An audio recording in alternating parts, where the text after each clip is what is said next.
O seu trabalho ele foi normalizado, teve aprovação acima da média e, por fim, teve a sua formatura. Logo abaixo, ela relata que estava muitos problemas com as suas evolutivas e que isso acabou desgastando ela nessa fase. Já o caso 2 é uma estudante de relações internacionais que se encontrava em angústia e com falta de tempo e precisava normalizar o artigo para publicação urgente em periódico. O artigo, depois de passar por tantas correções, ele foi submetido e aprovado. Logo abaixo, ela fala que o suporte de normalização foi a salvação dela, porque ela estava se sentindo muito ocupada e angustiada. Os resultados mostram que o serviço de normalização ele reduz sim o estresse do aluno e eleva a qualidade da produção científica.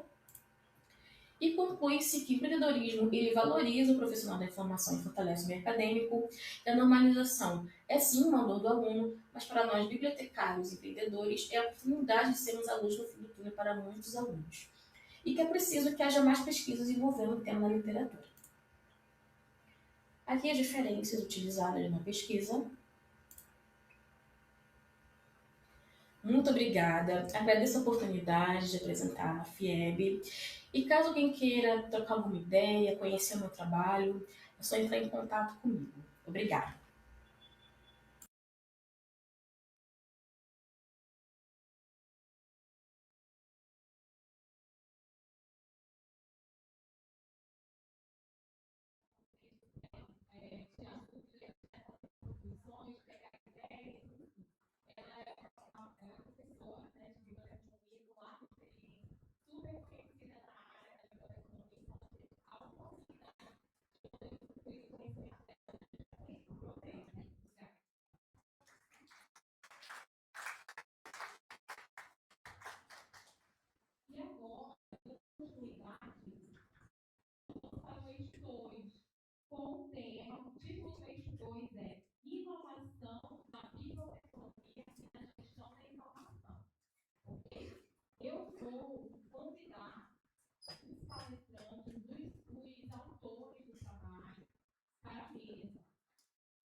Sejam bem-vindos, podem ocupar as duas primeiras cadeiras.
A metodologia, como foi feito,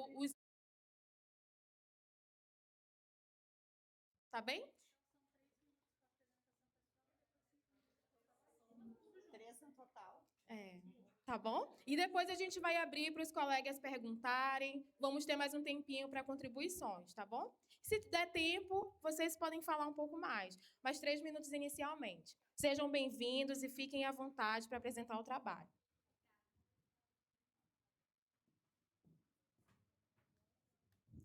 Olá, pessoal. Bom dia. Prazer estar aqui com vocês. Eu me chamo Ana Remor. Eu sou bibliotecária e trabalho atualmente como Customer Success na empresa Clarivate/ProQuest. Bom, gente, vou tentar ser bem rápida e falar um pouquinho rápido também. Só para dar um contexto a vocês, então, como Customer Success, né? Mais uma bibliotecária trabalhando como Customer Success, o que faz um Customer Success? Bom, basicamente, é o mesmo trabalho de um bibliotecário. Eu gosto de relacionar que a gente cuida do cliente, né? Da mesma forma que um bibliotecário faz uma análise do usuário, serviços de disseminação da informação, garantir que ele esteja usando o produto, garantir que ele goste do produto, que ele saiba usar o produto, basicamente, resumidamente, é um trabalho do Customer Success.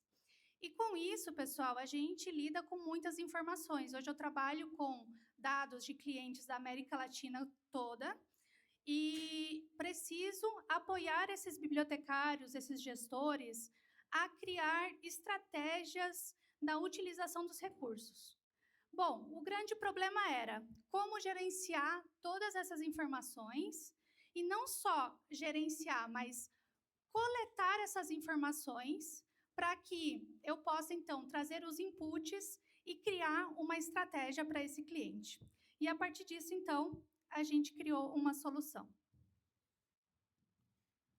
A proposta da solução, ela se baseia na ideia de criar um software como serviço a partir do uso de uma IA. Então, foi utilizada a IA do Gemini, a mesma, inclusive, que foi proposta a ideia de uma aplicação na oficina que foi realizada na manhã de hoje, com a aplicação de IA na gestão de redes sociais, de modo que se fizesse todo o processo de protótipo dos módulos que a gente queria que tivessem disponíveis em relação ao cadastro de clientes, em relação à criação de um plano personalizado para esse cliente, fazendo com que, ao final, a partir das necessidades identificadas, a partir dos problemas relatados por cada um dos clientes, se tivesse uma base de dados em que todas essas demandas estariam personalizadas e identificadas para a criação de um plano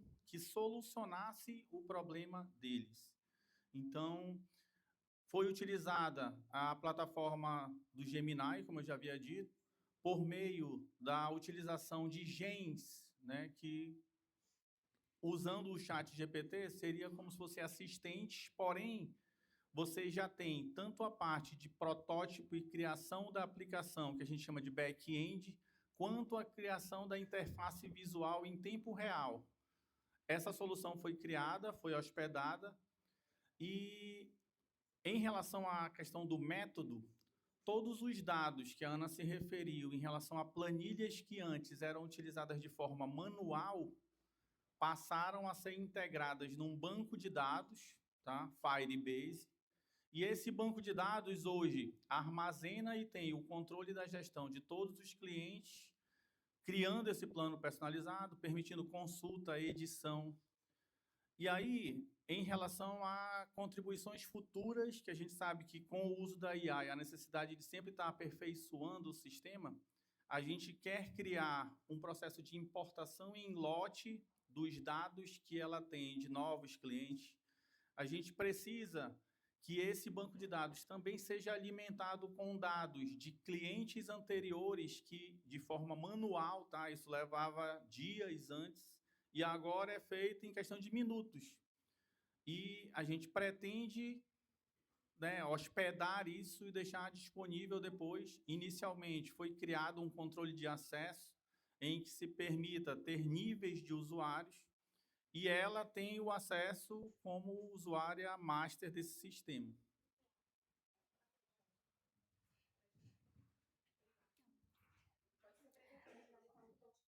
Tá. Bom dia a todos. Então, eu me chamo Edinara. Eu sou especialista em gestão de bibliotecas públicas e graduada em biblioteconomia pela Universidade Federal do Amazonas e sou servidora efetiva do Instituto Federal do Amazonas, campus Iranduba. Então, o título do meu trabalho é Propriedade Intelectual e Inteligência Artificial, a biblioteca escolar como hub de inovação e integridade no ensino médio técnico. Então, como que surgiu esse estudo, né? Eu fazendo umas capacitações sobre propriedade intelectual, em meio ao estudo, veio uma pergunta: como que está a propriedade intelectual com a inteligência artificial? E isso ficou na minha mente. E aí, depois eu fiquei pensando, como que está a questão dos estudantes? Como eles estão utilizando a IA em suas produções acadêmicas? Né? E que eles compreendem essa questão da propriedade intelectual também, né? Eles têm a compreensão de quem é o autor do conteúdo gerado, ou quais os limites éticos de se utilizar essa ferramenta. Então, foi a partir disso que veio esse estudo, né? Então, o objetivo do trabalho teve como analisar... Desculpa, gente, eu estou um pouco nervosa. Tem como analisar como a biblioteca pode inovar na orientação, né, dos seus alunos, dos seus estudantes, sobre propriedade intelectual e o uso da inteligência artificial, né? Eu estou muito nervosa. Peço licença. Não, tá tranquilo. Eu vou pedir licença só para eu não me perder. Obrigada. Então, a inteligência artificial não é algo novo, né? Mas essa nova modelagem de linguagem, ela trouxe essa transformação na questão de produzir o conhecimento. Gente, sério. Tá. E aí nós observamos que os estudantes eles estão utilizando de forma muito acrítica, né? sem ter essa compreensão da autoria, sem validar as fontes. Eu tô me perdendo aqui, mas tá. Cadê? Então, eu estou querendo... tá. Então, é isso, gente. Eu estou muito nervosa. Eu vou passar. Pode passar. Vou passar. Obrigada. Vamos dar uma salva de palmas? Falou muito bem, desculpa. Foi ótimo. Nem se notou nervosismo. Fala bem. Pode ficar à vontade. Bom dia, pessoal. Tudo bem? Meu nome é Ana Paula Pulsen. Eu sou bibliotecária, formada pela URGS em 2013. Tenho especialização em gestão do conhecimento pela Unileia e sou mestre em ciência da informação pela URGS agora em 2025, julho de 2025. Então, defendi o meu mestrado e retornei ao meu local de trabalho, que é a Universidade do Estado de Santa Catarina, no campus de Lages, é um centro de ciências agroveterinárias, e retornei não para a biblioteca, a qual eu atuei 5 anos anteriores ao meu afastamento integral para o mestrado, mas eu retornei para o Núcleo de Inovação Tecnológica da UDESC, em Lages, né, que na UDESC toma forma como Secretaria de Inovação, Parcerias e Empreendedorismo, a CIP. Né, como se configura. Então, o meu trabalho ele entra nisso, vou só explicar a estrutura um pouquinho. Tá? Eu sou colega da Daniela, né? A Daniela é professora, eu sou bibliotecária, nós somos, né, a mesma profissão, estou agora, então, no NIT. A Secretaria de Inovação e Empreendedorismo da UDESC, então, ela tem na reitoria aqui em Florianópolis, né? Que é a secretaria central, e tem a secretária, Elaine, a qual escreveu junto comigo esse trabalho, Elaine Zene Vieira, e o Lucas Jorge Vento, que é um colega de pesquisa da URGS. Né? Então, a Elaine é a secretária de Inovação e Empreendedorismo da UDESC, e tem cada centro da UDESC, que são 13 centros espalhados pelo estado de Santa Catarina, em 8 cidades, cada centro tem um representante dessa Secretaria de Inovação, Parcerias e Empreendedorismo. Então, eu estou como representante na UDESC Lages, né? Então, o trabalho que eu trago hoje é a integração entre ciência da informação e inovação tecnológica, contribuições informacionais para processos de empreendedorismo e transferência de conhecimento em ambientes universitários. Então, ele buscou justamente analisar a integração entre a ciência da informação, né, que tem como objeto a informação, nesse caso, a informação tecnológica, e os processos de inovação nos núcleos de inovação tecnológica, os NITs, com foco nas contribuições informacionais para o empreendedorismo acadêmico e a transferência de tecnologia em ambiente universitário. Né? Então, os NITs, eles são... NIT então, o NIT, não sei se você sabe um pouquinho da estrutura do NIT, né? Tem, pelo governo federal, enfim, por políticas, né? Cada universidade ela precisa ter um NIT, é um Núcleo de Inovação Tecnológica, né? Então, cada universidade tem um nome diferente de NIT, ou não. Né? Então, aqui o NIT da UFAM é a Protec, que eu conversei com as moças, né? Que é em forma de pró-reitoria, e tem o setor de inovação aqui na Biblioteca Sul, que eu achei interessantíssimo, né? O Inove, para fazer essa conexão, e lá na UDESC, então, é a CIP, como eu falei anteriormente, né? Então, os NITs, eles são estruturas institucionais responsáveis por articular as universidades, o setor produtivo e a sociedade, desempenhando as funções relacionadas à gestão da propriedade intelectual, à transferência de tecnologia, o estímulo ao empreendedorismo, acadêmicas, parcerias institucionais, né? Já a ciência da informação, então, né, ela apresenta competências voltadas à organização, mediação e recuperação e uso estratégico da informação científica e a tecnológica.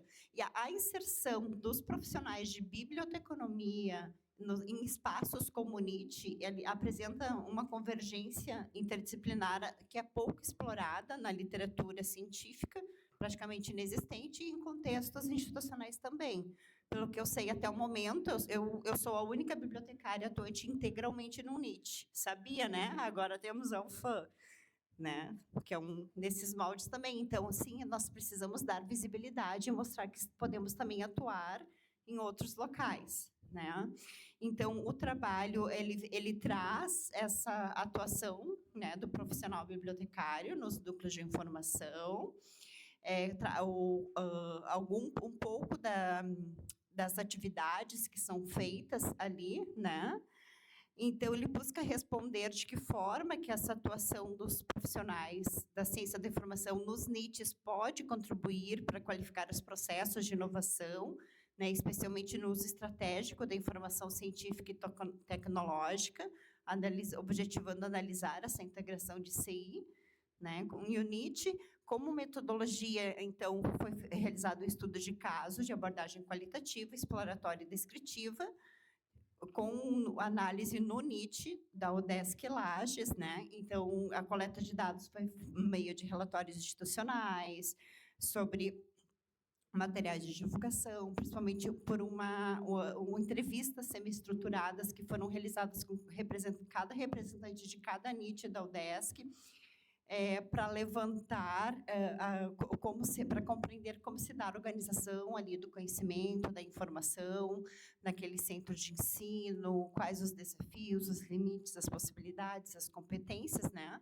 Isso por meio também de um edital que foi implementado, que nós temos o edital 39 de 2025 da Fundação de Apoio de Santa Catarina, que é um edital de fortalecimento dos NITs. Então, a gente está fazendo muito um trabalho de fortalecimento, de detectar, né, as potencialidades, os limites para poder trabalhar nisso, né, e alavancar ainda mais a organização em rede, digamos, tá? Aí, como resultados da pesquisa, eu vou tomar só uma água aqui. A ciência da informação, então, por meio da atuação no bibliotecário, no NIT, ela se apresenta em diferentes dimensões. Aí, no trabalho que vocês vão ver, nós elencamos 4, porque o resumo expandido sempre short, né? Ele é muito curtinho, então tem que escrever um pouquinho. Então, eu trouxe algumas delas, tá? Então, uma dimensão refere-se à identificação de competências científicas e tecnológicas que a pessoa precisa ter, né? Existente na instituição.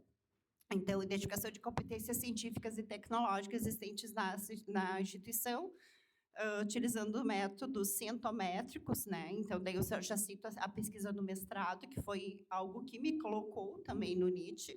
Né? O mestrado eu fiz análise da produção científica do docente do CAV, né? Do Centro de Ciências Agroveterinárias. Então, fiz a análise da produção científica, então eu pude perceber quais os principais temas estudados e pesquisados e publicados pelos professores, que ajudou a conhecer mais a fundo a instituição e auxiliar nas pesquisas e na mediação das pesquisas com a sociedade.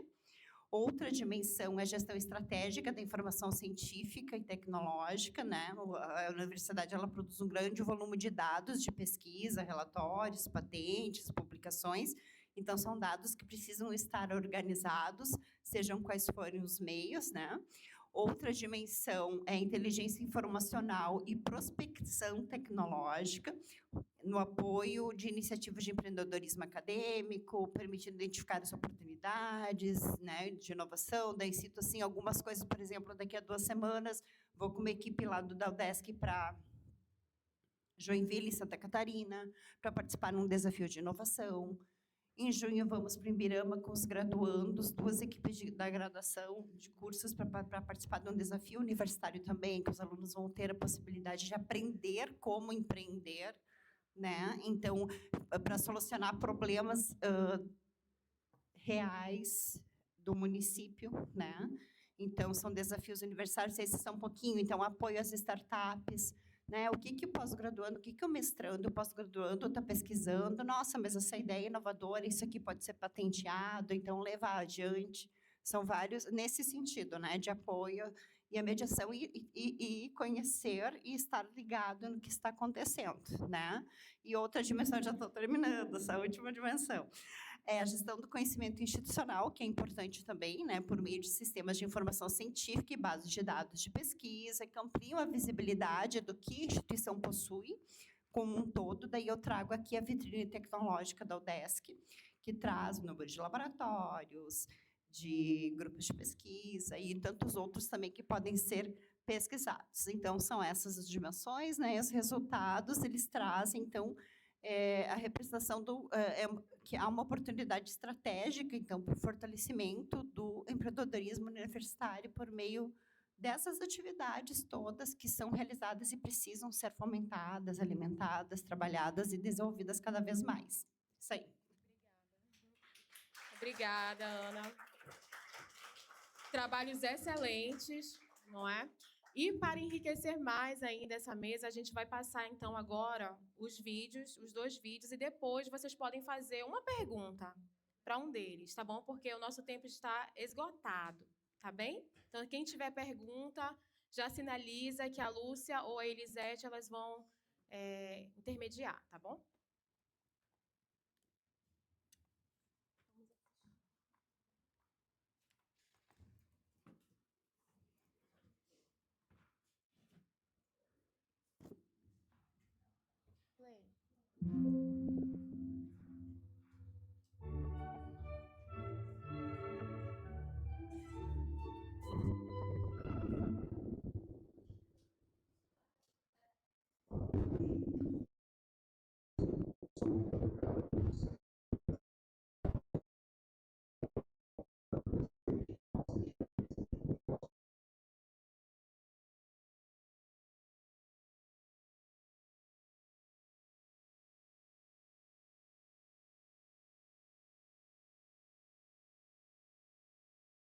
Digitalização de documentos antigos e históricos do Amazonas. O nosso acervo ele é bem robusto. Temos sob a nossa tutela mais de 10 terabytes de informação, entre livros, folhetos, revistas, mapas, plantas, e recebemos demandas de pesquisa também, tudo isso de forma gratuita. Então, de posse de todo esse acervo digital, buscamos métodos de divulgar isso para o nosso público. e chegamos na ideia da exposição de poesias históricas do Amazonas. A intenção é dinamizar o acervo, né, buscando poesias, produções literárias que até então estavam lá, dormentes, né, digamos assim, no acervo digital, e trazer a conhecimento do público, de certa forma dinamizar o acervo que nós temos.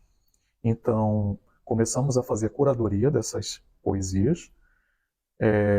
No primeiro momento, selecionamos poesias até então, de certa forma, inéditas, de autores de certo conhecimento da população, alguns nem tanto, e tentamos levar em consideração a questão do português arcaico.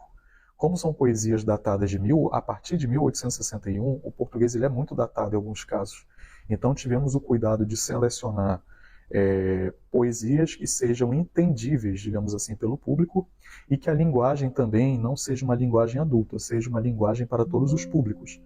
Não fizemos modificações no português, muito pelo contrário, mantivemos o português arcaico, para até mostrar a evolução, né, do português aqui no estado do Amazonas, como foi isso na literatura. Então convidamos alguns profissionais, entre bibliotecários e produtores culturais, que são enganjados com essa parte literária, de certa forma. Eles participaram de forma gratuita e a participação deles é o nosso grande diferencial. Por quê? A exposição ela conta com declamações de poesias. As poesias estão impressas em banners,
é uma interpretação equivocada de assinatura digital. Já havia muitas reclamações, porque o processo gerava despesa financeira aos acadêmicos, os trabalhos eram encadernados e ocupavam um espaço cada vez maior na biblioteca e eram pouco consultados, porque o trabalho podia ser facilmente baixado pela internet, pelo catálogo eletrônico da biblioteca ou pelo TED institucional. Exigir versão em CD-ROM também estava ultrapassado, porque é uma mídia que está entrando em obsolescência, tanto que os novos computadores nem estão sendo vendidos com leitores de CD. Era importante que todos os procedimentos do novo serviço estivessem dentro das possibilidades da instituição, para que pudéssemos dar suporte técnico quando necessário. A exemplo da assinatura disponibilizada no portal GovBR, que muitas vezes é lenta ou fica fora de serviço. Todos esses problemas foram solucionados com um novo serviço de depósito legal que eliminou o papel e o deslocamento até a biblioteca. A mudança só foi possível porque quando fui pesquisar por serviços de assinatura digital, que era o maior desafio, encontrei a ICP-Edu, que significa Infraestrutura de Chaves Públicas para Ensino e Pesquisa. A ICP-Edu é um serviço de assinatura digital oferecido gratuitamente pela RNP à comunidade acadêmica, bastando que a universidade, pública ou privada, solicite a parceria. Foi então que descobri que a nossa instituição já tinha feito adesão à ICP-Edu, bastava somente ser instalada no computador dos usuários. Depois, verifiquei com o setor de TI que o espaço da caixa de e-mail dos setores era de 1 terabyte, então pedi para criar um e-mail exclusivo da biblioteca para recebermos os arquivos do depósito legal, com a segurança de que não iríamos sobrecarregar o sistema de e-mail. Também verifiquei com o setor de TI que a biblioteca possuía espaço de 1 terabyte na nuvem Microsoft OneDrive e, desse modo, poderíamos arquivar os formulários que chegariam no depósito legal. E assim, o novo modo de fazer o depósito legal na Biblioteca Universitária da UniOeste passou a ser o envio do PDF do trabalho por e-mail, juntamente com um único formulário assinado digitalmente com a ICP-Edu, a catalogação pela bibliotecária e o arquivamento do formulário na nuvem da biblioteca. É um serviço de depósito legal totalmente digital, seguro e que não gerou novos custos financeiros à universidade. E você, já se incomodou com algum procedimento da biblioteca achando que pode ser melhorado considerando as novas tecnologias existentes? Fica aqui o convite para inovar em procedimentos. Um abraço. Meu nome é Kátia de Abreu, eu sou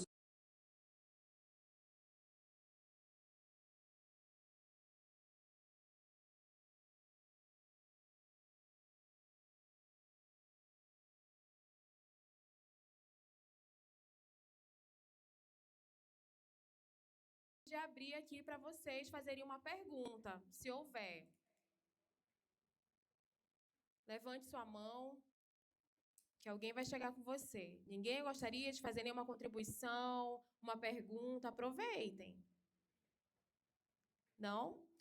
Mas eu tenho. Eu achei os trabalhos interessantíssimos. Né? O trabalho da Edinara, ela ficou nervosa, não sei porquê, mas o trabalho dela é excelente. Edinara, parabéns. Ele fala sobre a propriedade intelectual, né? E a inteligência artificial. Eu gostei muito. E eu gostaria que você falasse sobre essa questão do plágio. Eu vi que você trabalhou, né, no seu trabalho a questão do plágio. Né? Como a biblioteca ela pode atuar de forma prática no combate do plágio com a utilização da inteligência artificial. Se você puder falar um pouquinho como foi esse trabalho, eu agradeço. Então, gente, esse trabalho ele é um trabalho bibliográfico, tá? E aí a gente teve um pouco de dificuldade né, durante a busca, porque realmente é algo novo, né? Assim, tem pouca coisa relacionada tipo, entre propriedade intelectual, inteligência, enfim. E aí, relacionado ao plágio, né?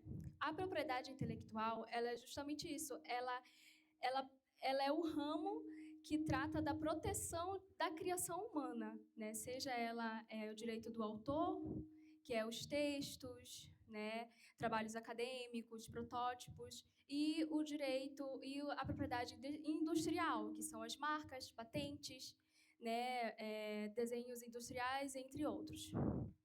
E aí, como que nós podemos estar orientando, né, os nossos alunos? E aí, no trabalho, a gente propõe 3 funções para os bibliotecários, né? Um que é o curador algorítmico, ou seja, ele vai selecionar, orientar os alunos quais ferramentas utilizar da IA, né, e como utilizar. O consultor em propriedade intelectual, ou seja, orientar os alunos quanto ao plágio, né, ao direito de autor. Existe a lei de direito de autor, então a gente saber o mínimo da propriedade intelectual já ajuda bastante, né, a estar orientando os nossos alunos relacionado a isso. E educador para integridade, ou seja, fazer o letramento informacional, né, aonde encontrar as fontes, como ensinar mesmo, né, como utilizar as fontes corretamente. E aí eu trago a questão da normalização, porque a normalização é uma ferramenta, sim, também, da gente combater, né, como faz uma citação, como faz a referência. Então, eu acredito que é nessa linha, mais ou menos. Espero ter respondido. Eu sei que eu falei só uma pergunta, né? Mas o trabalho da Ana Carolina e o do Jorge é um trabalho super inovador, gente. Se vocês tiverem a oportunidade de conversar com os 3 autores e com a Kátia, que também está aqui, que são as pessoas que estão presentes, aproveitem para absorver o máximo que vocês puderem, porque são trabalhos excelentes. E eu só queria, assim, só para encerrar, bem rápido, tá bom? Como é que o projeto de vocês ele pode ser adaptado para bibliotecas, para as nossas bibliotecas, né? Pensando em nós mesmos, né? Como é que a gente pode fazer essa adaptação? Ou em outros ambientes informacionais, mas, sobretudo, a biblioteca. Bom, a plataforma e o desenvolvimento, ela foi criada, em primeiro momento, com esse foco em clientes da instituição no qual trabalho. Mas, sim, ela pode ser replicada. Por quê? Porque a ideia da plataforma é buscar as necessidades. Então, por exemplo, se fosse uma biblioteca, eu poderia cadastrar grupos de usuários, grupos de serviços, e ali colocar os inputs, né, que no caso, objetivos, nesses inputs tem campos, né, onde você coloca os seus desafios, né, então o que eu estou buscando, o que a IA pode me proporcionar de insights para eu resolver um problema, porque a ideia é essa. A plataforma me ajuda a resolver problemas, né? Que a gente tem dores, esses bibliotecários vêm com dores, e as dores também. A gente tem um serviço de referência. Então, você traz as dores para a plataforma e a plataforma vai te dar soluções. Bora! 5 segundos. Já que tu falou em serviço de referência, imagina que todos os passos iniciais aí do serviço de referência de Grogan e Figueiredo poderiam ser implementados como input para que a gente tivesse uma resposta. Isso não necessariamente estando vinculado só à interação com o usuário, mas qualquer tipo de processo existente numa biblioteca que a gente precise de soluções, e a gente sabe que existem vários, isso poderia ser implementado usando essa ideia de SaaS, né, de software como um serviço. Legal, adorei. Todos os 3 trabalhos e os 2 relatos de experiência, né, estão de parabéns. Eu quero agradecer, né, vocês enriqueceram de forma grandiosa esse evento. Muito obrigada, Ana Paula. Eu gostaria de fazer várias perguntas para a Ana Paula também, mas o nosso tempo já estourou faz tempo. Mas muito obrigada. Vamos dar uma salva de palmas para a mesa? Obrigada mesmo.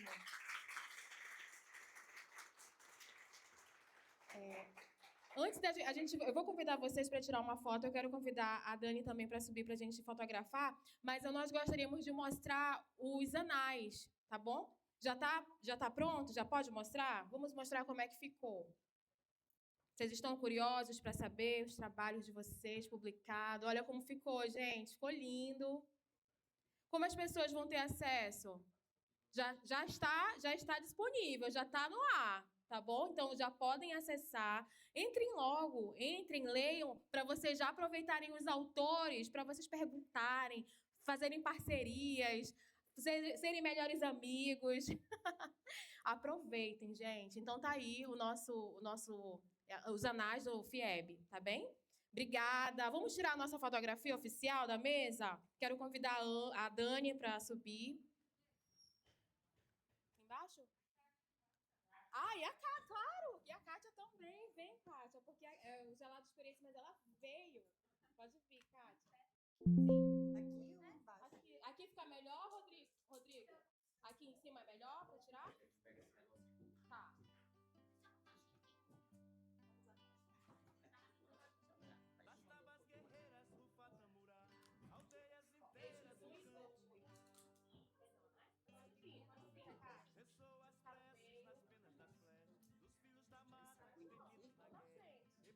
Verifica aí, tá bom, Rodrigo? Jorge,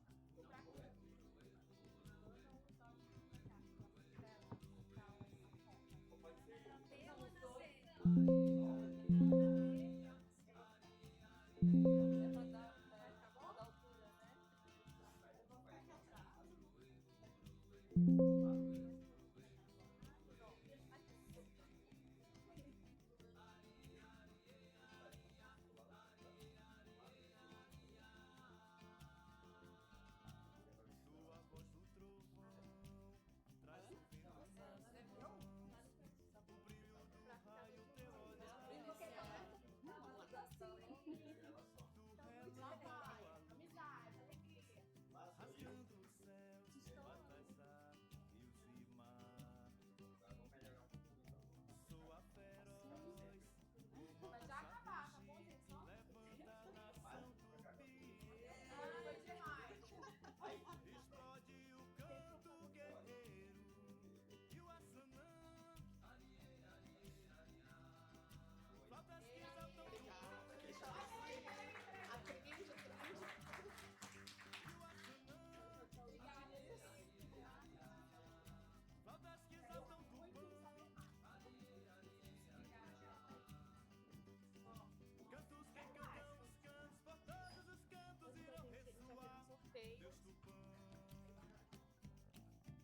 Oi.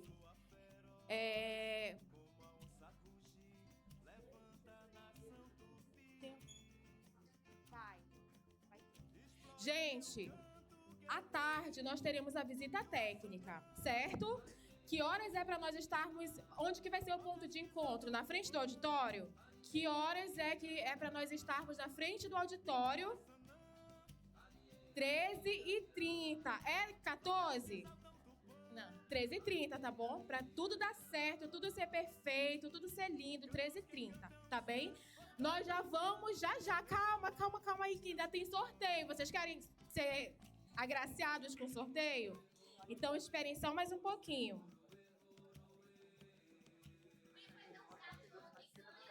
Gente, nós recebemos uma informação agora. Quem é que vai para a visita? Nós vamos ter a TV A Crítica fazendo a cobertura da visita técnica, tá bom? Então façam a maquiagem, arrumem o cabelo, porque vai estar... Vocês vão aparecer na TV, tá bem?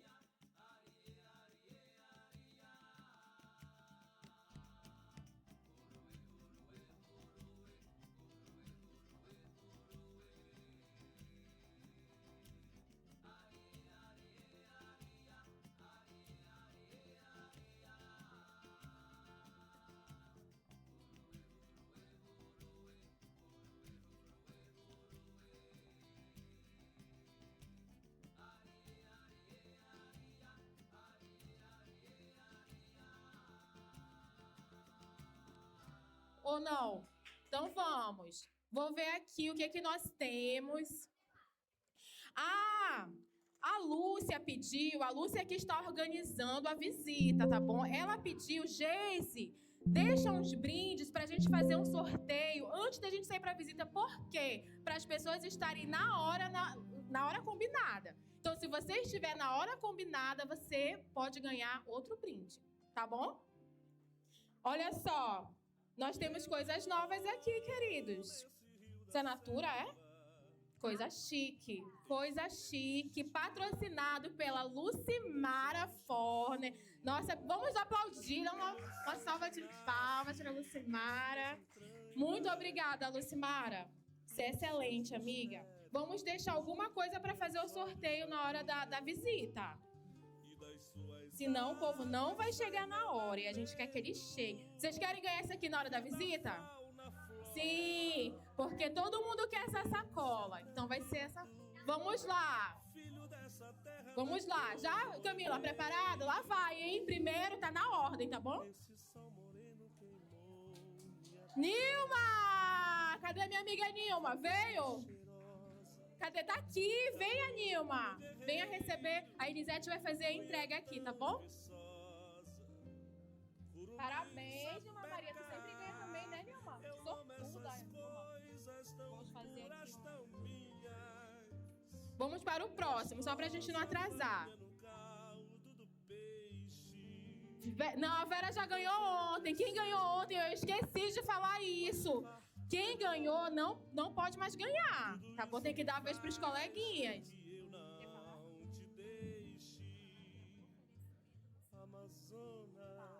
Tá bom. Vamos ver quem é o próximo. Francisca Lima Santiago. É a nossa colega? Muito bem, a Francisca. Vem, Francisca. Você vai receber um produto patrocinado pelo Lucimara Cosméticos. Tá bom? Lucimara Cosméticos. Parabéns. Vamos pro próximo. A Anne Caterine. Cadê a Anne? Vem, Anne. Parabéns, Anne. O livro do Ed Clayton. Pode ir.